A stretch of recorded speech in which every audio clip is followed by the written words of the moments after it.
आत्मज्ञान का प्रवाह अनादिकाल के जगत में बहता रहा और उसमें भ्रांतियां भी आती रहीं,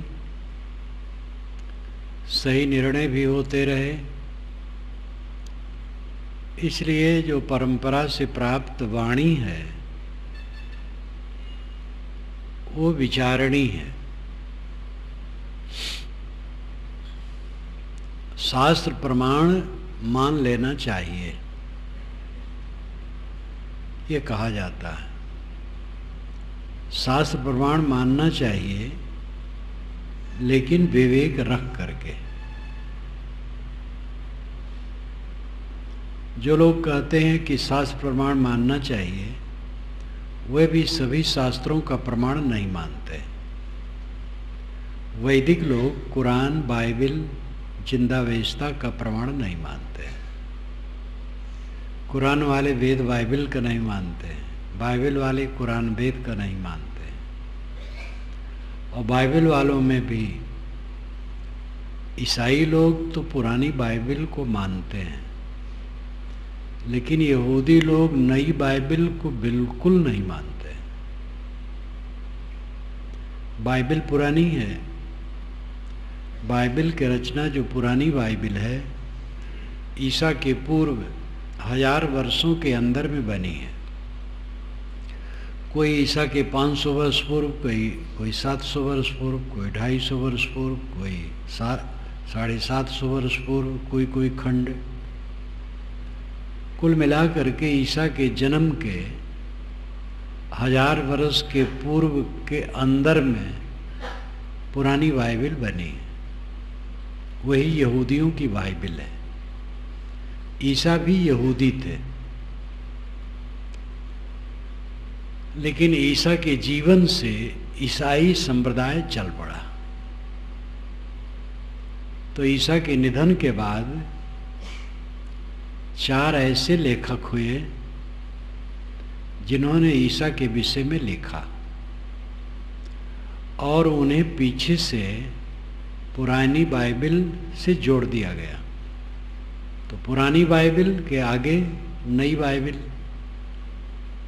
ओल्ड टेस्टामेंट, न्यू टेस्टामेंट। पुरानी बाइबिल ओल्ड टेस्टामेंट और नई बाइबिल न्यू टेस्टामेंट। नई बाइबिल छोटी। ईसाइयों का वही आधार ग्रंथ है, लेकिन पुरानी बाइबिल को भी लेते हैं। किंतु यहूदी नई बाइबिल को उंगली से छूना नहीं चाहते। एक बार जब मुकदमा में बाइबिल का शपथ लेना था, ये पहले रस्म था कि भाई गवाह जिस शास्त्र को मानता हाथ में लेके कहे कि वो सच बोल रहा है, तो गीता, वेद, कुरान, बाइबिल हाथ में पकड़ाते थे। शायद अब आजकल नहीं है। तो बाइबिल हाथ में लेकर के शपथ लेने की बात थी। तो जज जो था यहूदी था, तो अब उसको उसे भी छूना था। तो इसलिए उसने कहा नई बाइबिल को हटा करके पुरानी बाइबिल की जिल्दसाजी की जाए, वही मैं छू सकता हूं, नई बाइबिल उसमें नहीं छू सकता। तो बाइबिल की जिल्द तोड़ी गई, नई बाइबिल हटा दी गई, पुरानी बाइबिल केवल रखी गई। तो वो जज उसको छुआ। नई बाइबिल में ईसा ईश्वर के पुत्र हैं।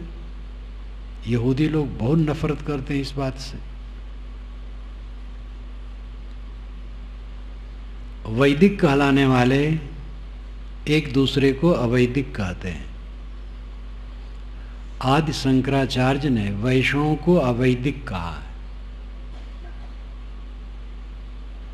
ये वेदांत भाष्य में आता है। वैष्णवों ने शंकराचार्य को प्रच्छन्न बौद्ध कहा है। प्रच्छन्न बौद्ध, छिपा हुआ बौद्ध। बौद्ध अवैदिक है, इसलिए वैष्णव लोग शंकराचार्य को अवैदिक कहते हैं। अवैदिक का अर्थ है नास्तिक। स्वामी दयानंद इन दोनों को नास्तिक कहते हैं, वैष्णव को और वेदांती को, दोनों को अवैदिक और नास्तिक कहते हैं। और ये दोनों मिल करके स्वामी दयानंद को नास्तिक कहते हैं और अवैदिक कहते हैं। इतनी छीछा लेदर है शास्त्र प्रमाण की बात में। जो लोग कहते हैं शास्त्र प्रमाण मान लेना चाहिए, शास्त्र प्रमाण मानना चाहिए, ये कथन सापेक्ष है। सापेक्ष का मतलब एक तरह है, इसका महत्व है। आंख मूंद करके जितना शास्त्र है सब प्रमाण मान लें, कहाँ माना जाता है। वैदिक लोग वेद वचनों के सारे अंशों का प्रमाण आजकल कहाँ मानते हैं। आज से 1000 वर्ष पूर्व पंडितों का विचार इस पर मंथन किया और उन्होंने कलिवर्ज नाम की पुस्तकें लिखी। कलिवर्ज नाम की पुस्तकें 1000 वर्ष पूर्व लिखी गई। वह प्रायः छपती कम है, बहुत सी पुस्तकें छपती कम है। कलिवर्ज में 55 मुद्दे हैं जिसको कलिकाल में नहीं मानना चाहिए, यह पंडितों ने लिखा है। जो वेद के मुद्दे हैं, वेद के आधार बिंदु हैं, वेद के उपदेश हैं, लेकिन पंडितों ने कहा आज से 1000 वर्ष पूर्व कि ये कलिवर्ज है, यानी कलिकाल में ये त्यागने योग्य है। पहले जमाना था वो सतयुग था, उस समय ठीक था, आज ठीक नहीं। तो ये मधुर खंडन है। अपने पूर्वजों को गाली देना सभ्यता नहीं।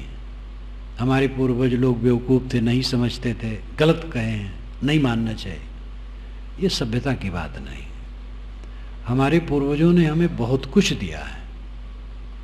अगर कोई गलती है तो उसे चुपचाप हमें हटा देना चाहिए, और यही सभ्यता है, यही श्रद्धा है। इसलिए कलिवर्ज कह करके 55 वैदिक मुद्दों को त्यागने की राय दी गई है। उसमें नियोग एक ले लो। नियोग, अगर पत्नी को बच्चा नहीं होता है तो उसमें त्रुटि पति की है, पति के शरीर में कुछ ऐसी त्रुटि है कि जिससे वो गर्भाधान पत्नी का नहीं कर सकता है, तो अपनी पत्नी का गर्भाधान दूसरे पुरुष से करा लिया जाए, और ये साफ होगा कि भाई अमुक पुरुष से कराया गया है, और ये मान्य होगा। पुराने जमाने में वैदिक परंपरा में यह था। कौरव पांडव की उत्पत्ति ऐसे हुई है। काफी व्यापक रूप में था। तो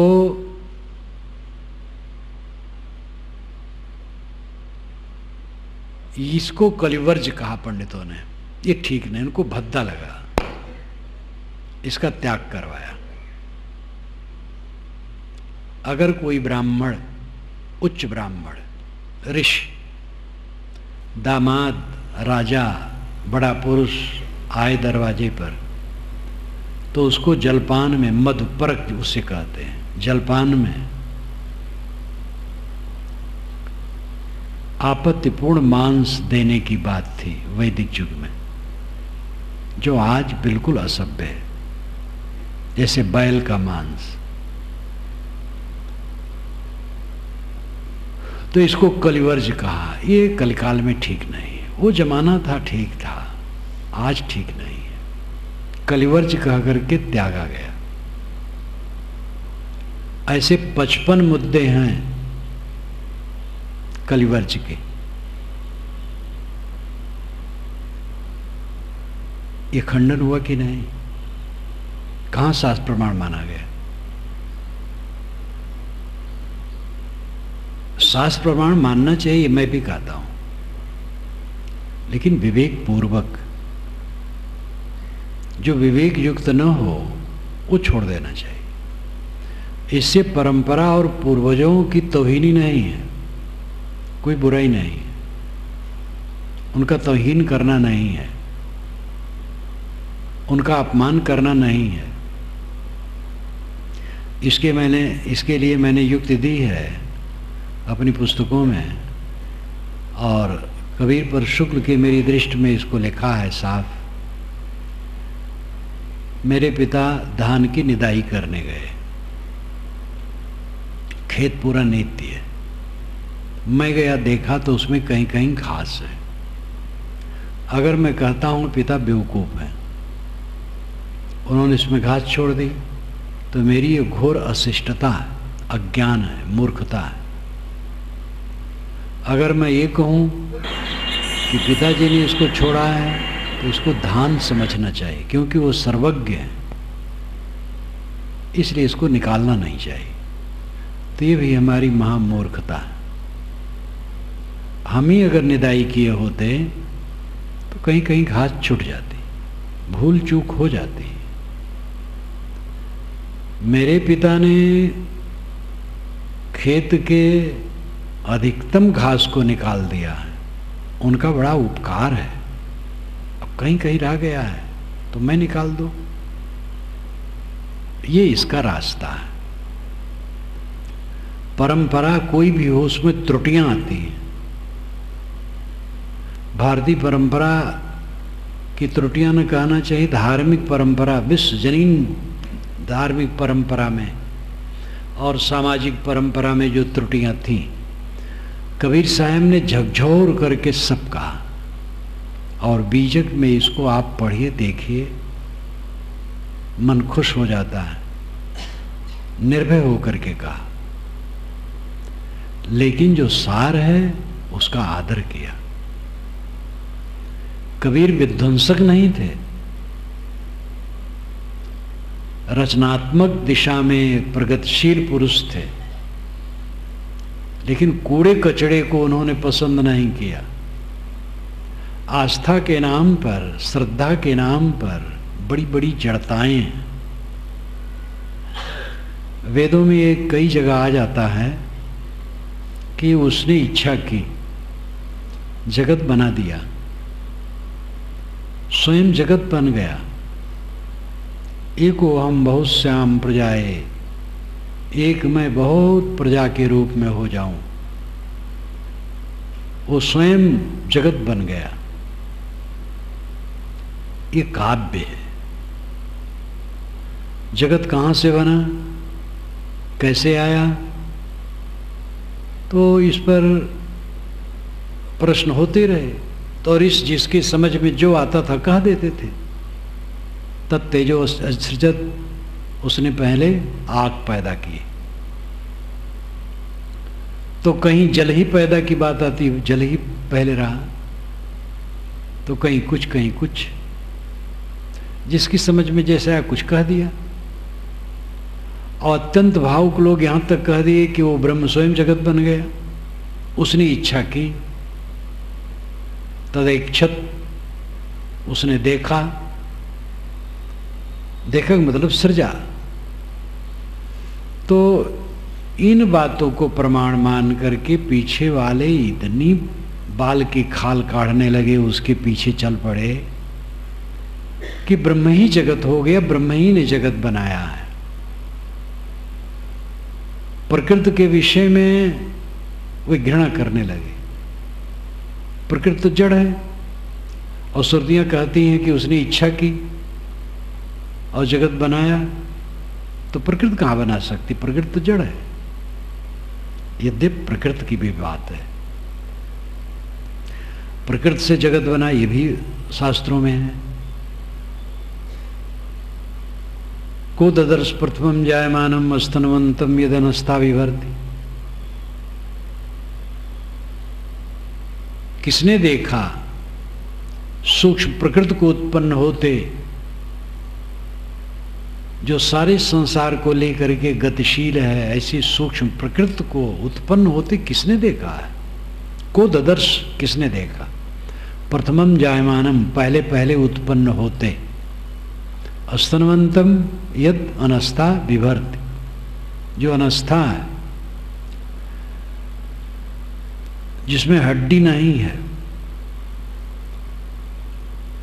और वो अस्था हड्डी वाले को धारण करके गतिशील है, अलंकार में कहा गया है।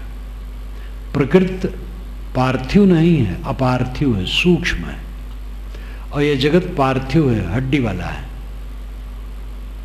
स्थूल दिखाई देता है। तो ये जो विश्व ब्रह्मांड है स्थूल, इसको धारण करने वाला कौन है? इसका मूल कौन है? सूक्ष्म प्रकृति। उस सूक्ष्म प्रकृति को उत्पन्न होते किसने देखा है? भूम्य असुर सृगात्मा क्वचित् को विद्वान उपगात पृष्ठमेतत्। भूम्य असु असृग आत्मा क्वचित्, भूमि से असु और असृग बन गए। भूम नाम पृथ्वी, पृथ्वी का लाक्षणिक अर्थ जड़ प्रकृति, जड़ प्रकृति से असु और असृग बन गए। असु नाम प्राण, असृग नाम रक्त। तो इसका अर्थ हुआ कि स्थूल शरीर सूक्ष्म शरीर ये प्रकृति से तो बन गया। आत्मा को असित, आत्मा क्या है? वो कैसे बन गया? वो क्या है? को विद्वान उपगात पष्टुम एतत्, पृष्टुम एतत्, इतना प्रश्न करने के लिए, इतनी बात जानने के लिए, कह विद्वानम उपगात, कौन विद्वान के पास जाता है?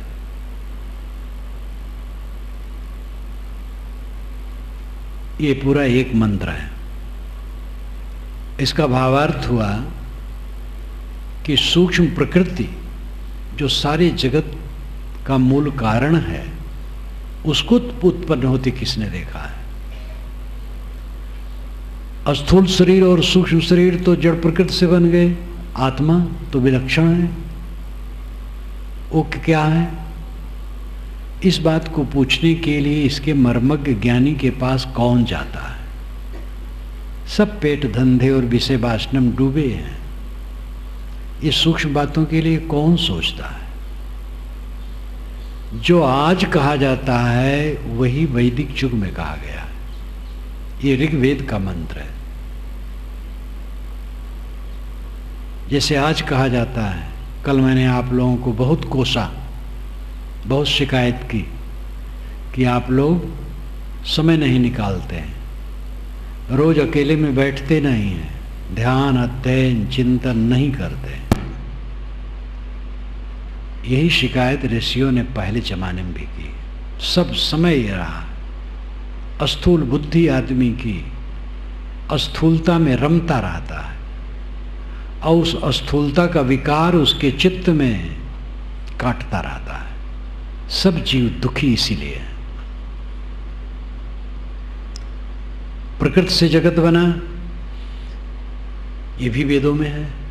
इसीलिए गौड़पाद जो वेदांत के बहुत बड़े चिंतक और जिन्होंने जगत को तीनों काल में नहीं माना है और ब्रह्म ही जगत हो गया कहा है, उन्होंने अपनी कारिका में लिखा है, भूत तो अभूत तो आप सृजमाने समाश्रुति निश्चितम युक्त युक्तम च यत्तत् बहुत नेतरेत। श्रुतियों ने भूत से और अभूत से दोनों से सृष्टि कही है। यानी वेद मंत्रों में ऐसा भी लिखा है कि जड़ प्रकृति से जगत बना, यह जगत है, और ऐसा भी लिखा है कि अभूत से, भूत से नहीं बना, ब्रह्म से बना। लेकिन निश्चितम युक्त युक्तम च यत तद्भवत नेतरेत, जो निश्चित है, युक्त है, वैसा होता है, अन्यथा नहीं होता है। एकदम पारखी दृष्टि का ये वचन है। तो शास्त्रों में कच्चा माल, पक्का माल सब है, उसमें आपको विचारना है, छानना है और विचार करके चलना है। ब्रह्म जगत बन गया। ब्रह्म जब शुद्ध चेतन है, निर्वयव है, निर्मल है, ज्ञान स्वरूप है, सच्चिदानंद है, तो असत अचित और आनंद कैसे बन गया? जगत क्या है? असत बदलने वाला, अचित जड़, आनंद आनंद रहित कलेशयुक्त, और ब्रह्म सतचित आनंद। तो सतचित आनंद असत अचित और आनंद कैसे बन गया? कारण गुणपूर्व का कार्य गुणों दृष्टा। कारण के गुणपूर्वक कार्य में गुण होते हैं। शक्कर का शरबत मीठा होगा, खटाई का शरबत खट्टा होगा, मिर्चा का शरबत तीता होगा। कारण के अनुसार कार्य होगा। आत्मा या ब्रह्म, आत्मा को हो, ब्रह्म को ही एक बात है, वो निर्मल है, निर्विकार है, कोई उसमें परिवर्तन नहीं है, शाश्वत है, अखंड है।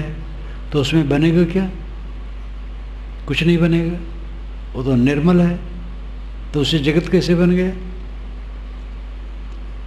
इतना सा विचार न करना। वह लिखा है तो लिखा है, तो दूसरे ढंग से भी तो लिखा है, इसलिए विवेकी बनो। ममैवांशे जीवलोके जीवभूत सनातना, जीव मेरे अंश है, सनातन है, ये गीता में लिखा है। क्योंकि गीता का लेखक कृष्ण का भक्त था, तो कृष्ण के मुख से कहलवाया। कृष्ण जी कहते हैं सब जीव मेरे अंश हैं और सनातन है। सनातन है तो अंश कैसे, और अंश है तो सनातन कैसे? इतनी सी बात न सोचना। अंश है तो टुकड़ा है, टूट के अलग हुआ है, तो सनातन कहाँ हुआ? अब सनातन है तो टुकड़ा कैसे हुआ? सनातन तो सदा से है। उसी का अनुवाद गोस्वामी जी ने कर दिया है, ईश्वरंश जीव विनाशी। लेकिन दूसरी जगह भी तो लिखा है, नायम कुतश्चित न बभू कश्चित, किसी से कोई पैदा नहीं होता है, आत्मा अजर अमर अखंड है। नासा भाविका परमात्मनो अंशो जीतवाच्यम निष्कलम निष्क्रियम शांतम निर्वध्यम निरंजनम। नासा भाविका परमात्मनो अंशो, ये जो भाविक सत्य आत्मा है, परमात्मा का अंश नहीं है। नासा परमात्मा अंशो, ये तो सत्य है, नित्य है, अजर है, अमर है। नासा भाविका परमात्मनो अंशो जीत वाच्यम, इत वाच्यम, ऐसा पहले भी कहा गया है कि जीव ईश्वर का अंश नहीं है, वो तो अजर अमर है, अंश कैसे? तो ये भी तो लिखा है, दोनों प्रकार के लिखा है। अब विचारों की युक्ति क्या है? युक्ति और प्रमाण किसी वस्तु की सिद्ध के लिए दो मुख्य साधन है, ध्यान दीजिए। युक्ति और प्रमाण। युक्ति है तर्क, प्रमाण है परंपरा से प्राप्त उदाहरण। जो अंश होता हो अविनाशी नहीं होता है, जो अविनाशी होता हो अंश नहीं होता है। एक 6 हाथ की चद्दर है, उसमें 1 फीट काट दी जाए तो पूरी चद्दर तो अंशी है और 1 फीट अंश है। ऐसी स्थिति में न तो चद्दर अविनाशी है और न 1 फीट जो कटा वो अविनाशी है। चद्दर अविनाशी होता तो कटता नहीं, तो चद्दर ही अविनाशी नहीं है, कट गया। अब कट के जो अलग हुआ वो और कट सकता है, तो वो भी कहाँ अविनाशी? अगर ब्रह्म टूट करके अंश बना तो ब्रह्म अविनाशी कहाँ है? ईश्वर अविनाशी कहाँ है? और टूट करके बना तो जीव और टूट जाएगा, नासवान है फिर जीव। तो युक्ति तो ये नहीं कहती है कि अविनाशी अंश होता है और अंश अविनाशी होता है। इसलिए युक्ति विरुद्ध बात है, तर्क विरुद्ध बात है। प्रमाण दोनों तरह के हैं। प्रमाण मध्यम है, युक्ति श्रेष्ठ है। इसलिए विवेकी बनो। कबीर साहब की ये साखी, साधु ऐसा चाहिए जैसा सूप सुभाए, सार सार को गह रहे थोथा दे उड़ाए। साधु ऐसा चाहिए जैसे सूप का स्वभाव होता है, सूप में रख करके फटक दिया जाता है, भूसी उड़ गई, कण उड़ गया, चावल शुद्ध रह गया। सूप की तरह अपनी बुद्धि को रखो। वेद की ऋषि कहते चलनी की तरह रखो। सक्त में उत्तितना पुनंतो यत्र धीरा मनसा वाचम कृत, अत्रा सखाया सख्यान जानते भद्रेशाम लक्ष्मीर निहितादि वाच्य। सक्तुम यु तित उना, सक्तुम सतुआ, यु समान, तितौना चालना। सत्तु चालने के समान मनसा वाचम कृत। मनसा मन से, वाचम वाणी को अकृत करो, यानी मन से वाणी को, विवेक से वाणी को छानो, तब कल्याण है। वेद के ऋषि चलनी का, कबीर साहब सूप का उदाहरण देते हैं। जज लोग सूप वाला उदाहरण ज्यादा प्रौढ़ मानते हैं। एक जज आए थे हमारे यहाँ, हाई कोर्ट के जज, जब भाषण किए तो सूप का उदाहरण उन्होंने ज्यादा पसंद किया। ये तो कथन की शैली है, दोनों ठीक है। अर्थ यह है, न सूप और न चलनी। खास बात है विवेक। निर्णय करो, यथार्थ लो, अयथार्थ छोड़ो। ये उदार विचार से ही सत्य का बोध होगा। आत्मा एक है, ये कहा जाता है। वेदांती कहते आत्मा एक है, शास्त्रों में कहा आत्मा एक है। किससे कहा है? जिसने कहा है आत्मा एक है, वो किससे कहा है? दूसरे से कहा है, तब एक कहा हुआ। थोड़ी भी युक्ति का प्रयोग न करे, बस वाणी के पीछे बह गए। आत्मा एक है का अर्थ है आत्मा की जाति एक है। जैसे मनुष्य एक है तो मनुष्य की जाति एक है, लेकिन व्यक्तित्व एक नहीं है, अलग अलग व्यक्तित्व है। क्वांटिटी और क्वालिटी, सभी आत्माओं की क्वालिटी एक है, क्वांटिटी एक नहीं है। क्वालिटी गुण, क्वांटिटी संख्या। गुण में सभी आत्माएं एक हैं, लेकिन संख्या में अनेक है, व्यक्तित्व में अलग अलग है। ये समझना कोई कठिन है, लेकिन पर रटे हैं वेदांती लोग, आत्मा एक है, आत्मा एक है, और उसके पीछे पड़ गए आत्मा एक है, और भाषण करते हैं आत्मा एक है। ये कोई समझ हुई? किसमें भाषण करते हो जब आत्मा एक है? ब्रह्म को ब्रह्म कहने की क्या गर्ज है? जानना ब्रह्म, ऐसा किसका फर्ज है?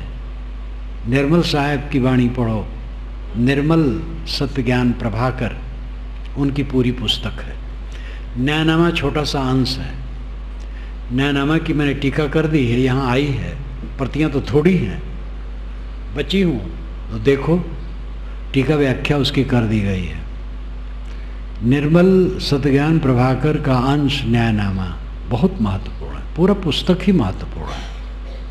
अब तो मैं उसकी पूरी पुस्तक की टीका कर रहा हूँ, 1/3 से ज़्यादा हो भी गई है, और संयोग रहा तो हो सकता है पूरी पुस्तक आपके सामने टीका सहित आ जाए। निर्मल साहब महान चिंतकों में, पारखी संतों में हैं। कबीर दर्शन में मैंने कबीर साहब के बाद 6 मौलिक चिंतकों का निर्धारण किया है। मैंने निर्धारण नहीं किया, वो थे, मैंने तो केवल सामने रख दिया है। जो पारक सिद्धांत के मौलिक चिंतक थे, कबीर परिचय उनका ग्रंथ है। ये फतुहा में थे, बिहार फतुहा पटना के पास। दूसरे पारखी संत श्री रामराज साहब हुए, एक गया के थे, वो भी बिहार के। पंचग्रंथि इनकी पुस्तक है। पंचग्रंथि बीजक की भावात्मक टीका मानी जाती है। बीजक के सिद्धांतों को उन्होंने अपने पद्यों में कहा है और बीजक का प्रमाण दिया है। पंचग्रंथि पढ़ने वाला बीजक को ज़्यादा सरल समझ सकता है। ये दूसरे मौलिक चिंतक हुए, गुरदयाल साहब के बाद रामराज साहब, फिर तीसरे श्री पूर्ण साहब। इनका गुरुस्थान रीवा था, जन्म स्थान महाराष्ट्र, गुरुस्थान रीवा। लेकिन कुछ कारणवश रीवा छोड़कर बुरहानपुर में आए। वहाँ सब खंड-मंड सब पड़ा था, चारों तरफ राजाओं का अवशेष। शायद एक कोई साधु कुटी बना के रहते थे, वहीं वो रुके और उन्होंने अपना अवशेष काम बीजक टीका की और शरीर छोड़ दिए। वो मौलिक चिंतक हुए पूर्ण साहब। उन्होंने बीजक की टीका, पहली टीका की। भ्रम था कि रीवा नरेश की टीका पहले है। मैंने अब की बार लिखा है कबीर दर्शन में। कबीर दर्शन अब की 7वां संस्करण आएगा, नए नए संदर्भ भी आएंगे, कुछ युक्तियाँ और प्रमाण भी आएंगे और अक्षर बड़ा कर दिया गया है। वो कुछ समय में छपेगा। उसमें मैंने पूर्ण साहब की और काशी साहब की जीवन गाथा को और बढ़ाया है और खुलासा किया है। पूर्ण साहब के विषय में उसमें लिखा है खोज करके कि रीवा नरेश की टीका जो पहले मानी जाती थी वो गलत है। पहले पूर्ण साहब टीका है, तब रीवा नरेश की टीका है। पूर्ण साहब केवल टीकाकार नहीं थे, मौलिक चिंतक थे। चौथे मौलिक चिंतक श्री काशी साहब हुए हैं। इन्होंने सिद्धांत की पूरी व्यवस्था की है। पहले सरल शब्दों में जड़ चेतन निर्णय इत्यादि सब किया जाता था। श्री काशी साहब ने उसका शास्त्रीय स्वरूप दिया है। अब मौलिक चिंतन उन्होंने दिया है। उनका जड़ चेतन भेद प्रकाश पारक सिद्धांत का सूत्र ग्रंथ है। पांचवें मौलिक चिंतक श्री निर्मल साहब हुए हैं। ये गोरखपुर बस्ती के बीच में हुए हैं, अयोध्या से उत्तर। 37 वर्ष से रहे, शरीर छोड़ दिए जल्दी। श्री पूर्ण साहब और श्री निर्मल साहब अगर 80 वर्ष तक जीते तो पारक सिद्धांत को अपार संपत्ति दे जाते ग्रंथों की। निर्मल साहब का मौलिक चिंतन है। निर्मल सत्य ज्ञान प्रभाकर, उनकी वाणियों का संग्रह किया गया, उनके निधन के बाद छपाया गया। श्री सुखसागर साहब वहाँ के महंत थे, वे निर्मल साहब के छोटे गुरु भाई थे। उन्होंने ये काम किया और हमारे गुरुजी भी उसमें सहायक हुए। निर्मल सत्यज्ञान प्रभाकर नाम से पुस्तक निकली, उसी का छोटा अंश न्यायनामा है, जिसकी वानगी इन पुस्तकों में है टीका सहित।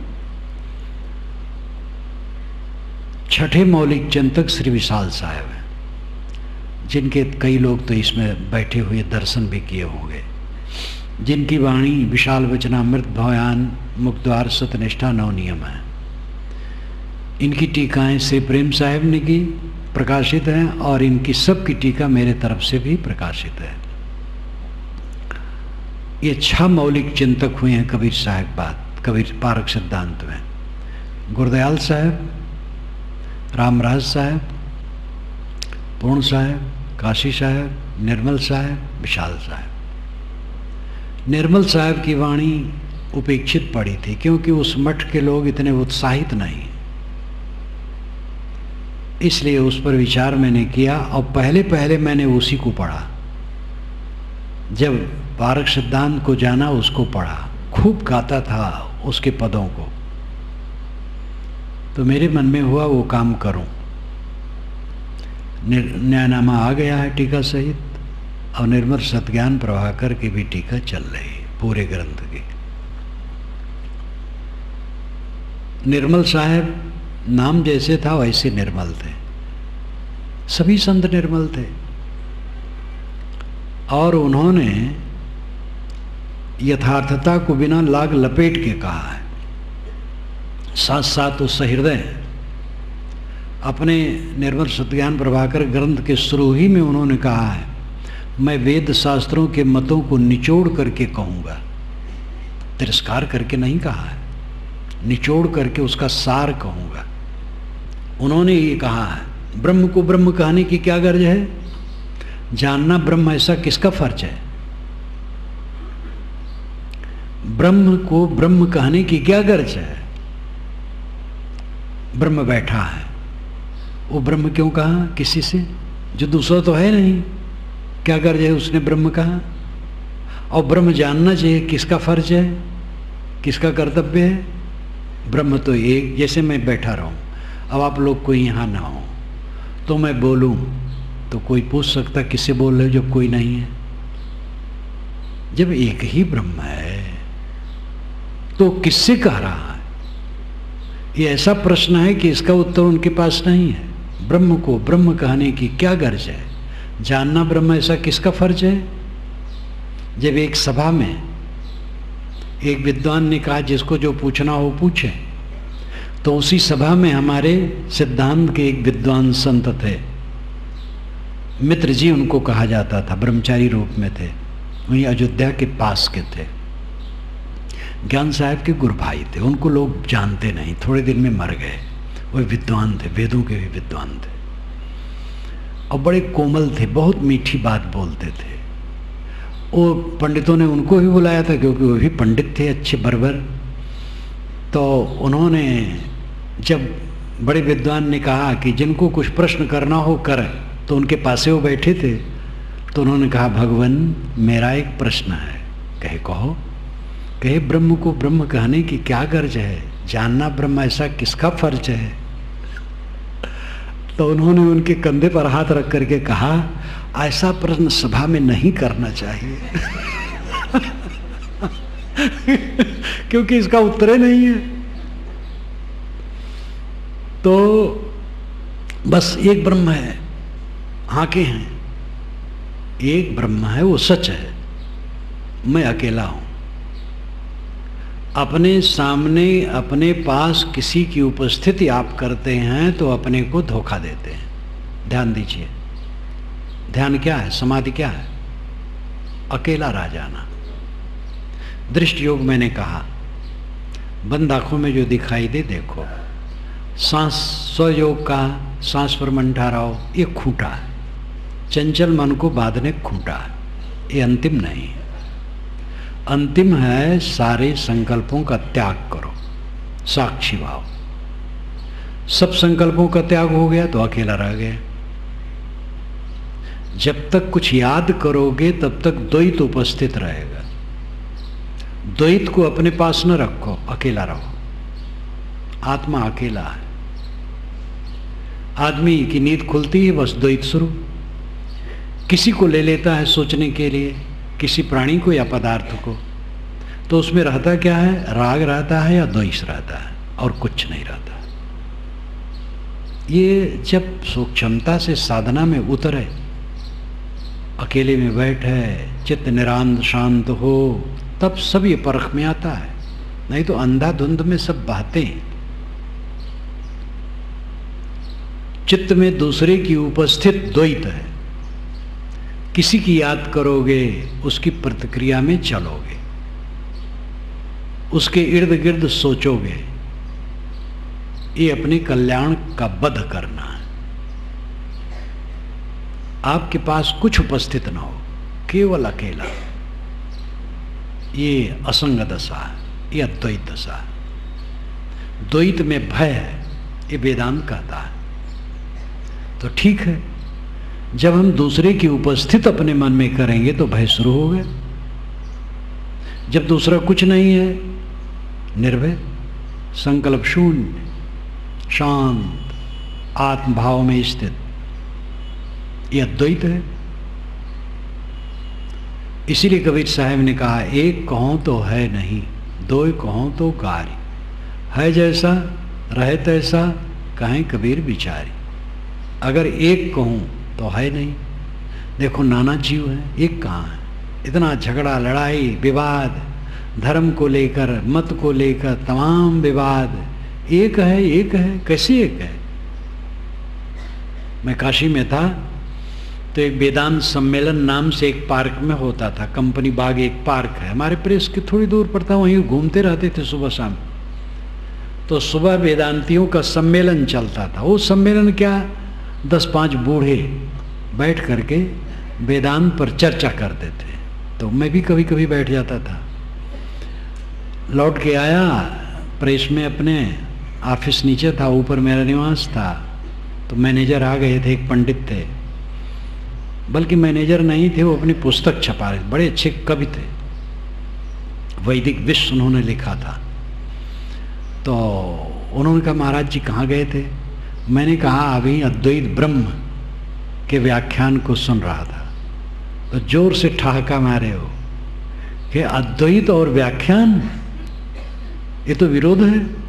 अद्वैत में व्याख्यान कहाँ और व्याख्यान में अद्वैत कहाँ? जब अद्वैत है तो किसके सामने व्याख्यान करते हैं? अकेले हैं। जब व्याख्यान है तो इसका मतलब दूसरा है। तो एक कहूँ तो है नहीं, एक कहाँ है? नाना जीव हैं, नाना तत्व हैं, एक एक तत्व में असंख्य कण हैं, तो एक कहाँ है? लेकिन समाधि की बात है, जो परमार्थ की बात है, समाधि की बात है, वहाँ द्वैत कहाँ है? जब संकल्प शून्य हो गया, चित्त शांत हो गया, तो वहाँ द्वैत कहाँ है? चित्त वृत्त से द्वैत खड़ा होता है। चित्त वृत्त शांत हो जाए, द्वैत नहीं रहता है। गाढ़ी नींद में द्वैत कहाँ रहता है? गाढ़ी नींद में शांत स्वयं शुद्ध आत्मा मात्र है, वहाँ द्वैत कुछ नहीं। इसी प्रकार जब चित्त एकदम शांत हो जाता है तो संसार शून्य, तब अकेला स्वयं शिव स्वरूप, प्रपंचोपशमम शांतम शिवम अद्वैतम चतुर्थम मन्यन्ते सात्मा सविज्ञेया। ये मांडूक्य उपनिषद में एक मंत्र का अंश है, गद्यात्मक मंत्र है। नान्तः प्रज्ञम न बहिष्प्रज्ञम न उभयतः प्रज्ञम न प्रज्ञान घनम न प्रज्ञम नाप्रज्ञम अव्यवहारम ग्राह्यम लक्षणम चिंतम उपदेश में एकात्म प्रत्यक्षारम प्रपंचोपशमम शांतम शिवम अद्वैतम चतुर्थम मन्यन्ते सात्मा सविज्ञेया।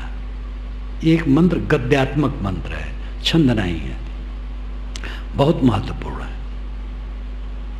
समाधि अवस्था की ये परिभाषा है, नान्तः प्रज्ञम। समाधि में जो डूब गया, नान्तः प्रज्ञम, ना अंतः प्रज्ञम, ना नाम नहीं, अंता नाम भीतर, प्रज्ञम नाम जानना। वो भीतर कुछ नहीं जानता है, क्योंकि उसके भीतर कुछ थोड़े है, वो तो स्वयं है। न बहिष्प्रज्ञम, बाहर भी कुछ नहीं जानता है, क्योंकि सोचता ही नहीं है। नान्तः प्रज्ञम न बहिष्प्रज्ञम न उभयतः प्रज्ञम, न तो दोनों तरह से जानता है, भीतर और बाहर। न प्रज्ञान घनम, प्रज्ञान घन भी नहीं। प्रज्ञान घन का अर्थ है गाढ़ी नींद, तो वो भी नहीं है। नान्तः प्रज्ञम न बहिष्प्रज्ञम न उभयतः प्रज्ञम न प्रज्ञान घनम न प्रज्ञम न प्रज्ञम। इसलिए न वो प्रज्ञ है ना अप्रज्ञ है। जब कुछ नहीं जानता है तो प्रज्ञ कहाँ है? लेकिन वो अप्रज्ञ भी नहीं है, क्योंकि वो ज्ञान स्वरूप आत्मा है, मौलिक तो ज्ञान स्वरूप है। तो नान्तः प्रज्ञम न बहिष्प्रज्ञम न उभयतः प्रज्ञम न प्रज्ञान गणम न प्रज्ञम न प्रज्ञम अव्यवहारम ग्राह्यम लक्षणम चिंतम उपदेश में एकात्म प्रत्यक्षारम। वो अव्यवहार है, वहाँ उस समाधि अवस्था में व्यवहार नहीं है। अव्यवहारम, अग्राह्यम, अग्राह्य है, क्योंकि स्वयं है, तो दूसरा कोई थोड़े जो पकड़े उसको। अग्राह्य है, अव्यवहार, अग्राह्य, अलक्षण, बाहरी लक्षण उसका कुछ नहीं है। अचिंतम, चिंतन करने की वो बातें नहीं है, क्योंकि वहाँ चिंतन ही छोड़ दिया गया है। अपउपदेश, उसका उपदेश नहीं हो सकता है। उपदेश तो संकेत है। एक आत्म प्रत्यक्षारम, एक आत्म प्रत्यय सार होता है। एक आत्म प्रत्यय सारम, एक नाम अकेला, आत्म नाम स्वयं, प्रत्यय नाम बोध, सारम सत्य। एक आत्मा ज्ञान स्वरूप आत्मा मात्र है, एक आत्म प्रत्यय सारम, प्रपंचोपशमम, वहाँ प्रपंच का उपशमन है, कोई संकल्प नहीं है। संकल्पों से प्रपंच सामने आता, प्रपंच नाम विस्तार, ये जगत। जब संकल्प ही नहीं तो प्रपंच कहाँ? प्रपंचोपशमम शांतम, शांत अवस्था है। प्रपंचोपशमम शांतम शिवम, ये शिवत्व है, कल्याण, कोई दुख नहीं है। अद्वैतम, अकेला है। चतुर्थम मन्यन्ते सात्मा सविज्ञेय, ये चतुर्थ अवस्था है। जागृत स्वप्न सुषुप्त से परे ये समाधि की चतुर्थ अवस्था है। सविज्ञेयम, यह जानने योग्य है। तो जब संकल्प शून्य हो गया तो शिवम अद्वैतम, अकेला रह गया। अद्वैत तो है, वहां द्वैत कैसे कहेंगे? जब समाधि लग गई तो द्वैत कहाँ है? चित्त द्वैत उपस्थित करता है। चित्त शांत हो गया, द्वैत खत्म हो गया। इसलिए एक कहो तो है नहीं, दो कहो तो गारी। एक कहो तो है नहीं, नाना जीव हैं, नाना तत्व हैं, एक तत्व में असंख्य असंख्य कण हैं, तो एक कहाँ है? लेकिन समाधि अवस्था में द्वैत कहाँ है? वहाँ तो अकेला है। इसलिए है जैसा रहे तैसा, कहें कबीर विचार।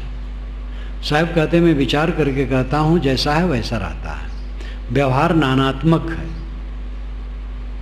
और अध्यात्म की उच्चतम स्थित एकात्मक है, अकेला है। बड़े बड़े शास्त्र के मर्मज्ञ उलझे हैं। कबीर को कहा जाता पढ़े लिखे नहीं। बड़े बड़े पंडित सुसंस्कारी घरों में जन्मे, जहाँ के माता पिता संस्कृत में बोलते थे, शास्त्र जानते थे, सुबह से शाम तक उनके यहाँ कर्मकांड, वेद मंत्रों का उच्चारण और यज्ञ याग चलते थे। ऐसे अच्छे संस्कारों में पले, वे निर्णय नहीं कर पा रहे हैं। कबीर कहाँ जन्मे पता नहीं, पाले गए गरीब मुसलमान जुलाहे, जहाँ चारों तरफ का वातावरण कुकड़ू कू मुर्गी पालने वाले, असभ्य, अपढ़, कपड़ा बुनने वाले चारों तरफ। उस बीच में ये बच्चा पला और खेला, और इतना सत्य कहता है कि पंडित लोग स्तब्ध हैं। क्यों? इसीलिए पौराणिक कबीरपंथी कहते हैं कबीर साहब परमात्मा थे। लेकिन वो भी फिर गड़बड़ कर देना, परमात्मा तो सब आत्मा है। हाँ, कबीर साहब महान प्रतिभा के धनी थे और अत्यंत निष्पक्ष थे और अत्यंत निर्भय थे, अत्यंत कोमल थे। अद्भुत शक्ति उनकी सब कुछ थी और उन्होंने सत्य कहा। तो बस हाँके जाते हैं एक आत्मा है, एक आत्मा है। आत्मा एक कहाँ है? अनेक है। जनन मरण करणानाम प्रतिनियमादि युगपत् प्रवृत्तेश्च पुरुष बहुत्तम सिद्धम त्रैगुण विपर्याच्चैव। जनन जन्मना, मरण मरना। जनन मरण करणानाम प्रतिनियमाद, करणों के प्रतिनियम, ज्ञान इंद्रियों के अलग अलग जो नियम है सबके अलग अलग हैं। अयुगपत प्रवृत्तेश्च, सबकी प्रवृत्तियां अयुगपत हैं, युगपत नहीं है। एक रजोगुण में प्रवृत्त है तो एक सतोगुण में प्रवृत्त है।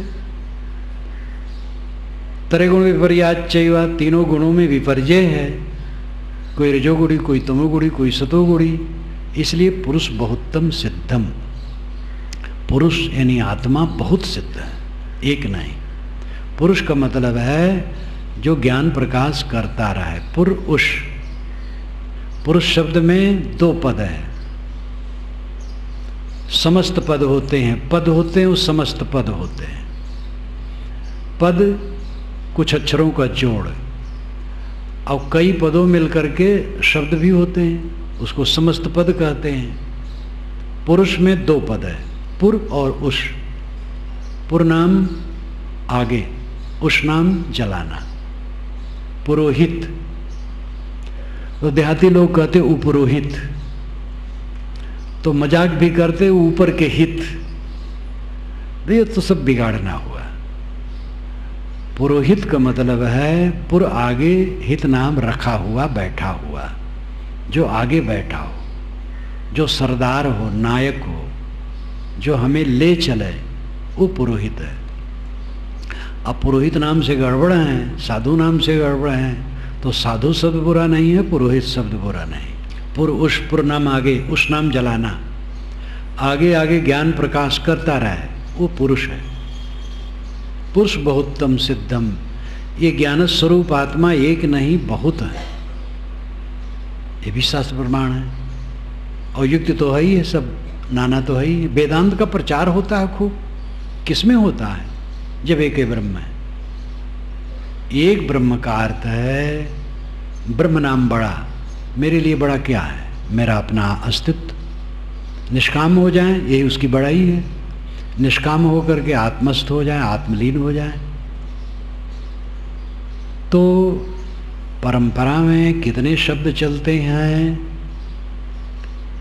जिसके अर्थ कुछ के कुछ किया जाता है, और दोनों विधि से प्रमाण रहते हैं, क्योंकि सूझ वाले अनेक प्रकार से होते हैं। इसलिए जहां तक जितना लिखा है वो सब मान्य नहीं होगा, और कोई नहीं मानता है। जो बड़े पक्षधर बनते हैं, शास्त्र प्रमाण मानते हैं, क्या वो सब प्रमाण मानते हैं? गोस्वामी जी अपने को बहुत कहते हैं कि हम वेद के अनुगामी हैं, और वेद का सबसे बड़ा इंद्र को गाली देते हैं। वो ऋग्वेद में 1/4 में इंद्र की महिमा है, और इंद्र चरित्रहीन नहीं है। वेद का कोई देवता चरित्रहीन नहीं है। वेद के सभी देवता चरित्रवान हैं। ऋग्वेद सबसे पुराना और बड़ा वेद है, उसमें 1/4 में केवल इंद्र की महिमा है, और उस इंद्र को गोस्वामी जी गाली देते हैं। तो कहाँ वेद को मानते हैं? वेद में अवतारवाद की गंध भी नहीं है, और ये जबरदस्त अवतार मानते हैं, तो वेद को कहाँ मानते हैं? इसलिए वेद वेद कहना, शास्त्र शास्त्र कहना सरल है,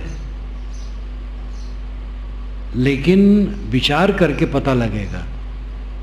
शास्त्र प्रमाण आदरणीय है, परंतु विवेक पूर्वक युक्ति और प्रमाण ध्यान दे। युक्ति और प्रमाण। युक्ति है तर्क, प्रमाण है परंपरा से प्राप्त उदाहरण। उदाहरण कच्चे पक्के दोनों होते हैं, इसलिए वही उदाहरण ठीक है जो पक्के हो। युक्ति प्रबल है, तर्क प्रबल है, कारण कार्य की व्यवस्था प्रबल है। स्त्री पुरुष से बच्चे होते हैं, ये युक्ति है, अन्यथा से नहीं होते हैं। विज्ञान द्वारा जो वीर्ज लेकर के करते तो बात तो वही ठहरी।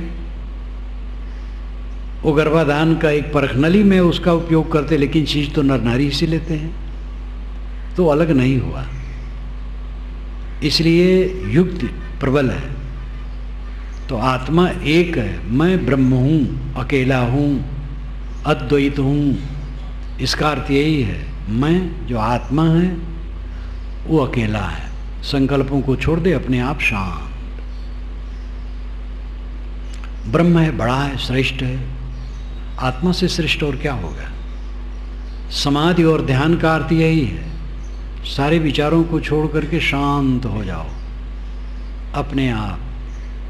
बस आप ब्रह्म हो, परमात्मा हो, कल्याण स्वरूप हो, कृतार्थ रूप हो। अपने पास किसी की उपस्थित न होने दो। इसका अर्थ हुआ, जहां कुछ सोचने लगे दूसरा उपस्थित हुआ, फिर द्वैत हो गया, फिर विकार आ गया। कुछ न सोचो, शांत, और इसी पर अपने मन को बांधो। रोज काम करो, रोज काम करो, रोज काम करो, देखोगे सफलता पक्की है, परम शांति मिलेगी। ध्यानाभ्यास जो यहाँ सिखाया जाता है, इसको घर में रोज करो, अपने आप को समझो मैं केवल हूँ, केवल हूँ, अद्वैत हूँ, अकेला हूँ। पारक सिद्धांत अद्वैत मानता है। कबीर साहब कहा गए हैं द्वैत कहूँ तो दो कहूँ तो गारी। तो समाधि में परमार्थ अवस्था में अद्वैत है, व्यवहार में नहीं। व्यवहार तो नानात्मक है, केवल है, असंग है, अद्वैत है, बका है, शेष है। ये सब भाषाएं हैं। सारे संकल्प छूट गए, अपने आप शांत रह गया, यही समाधि है।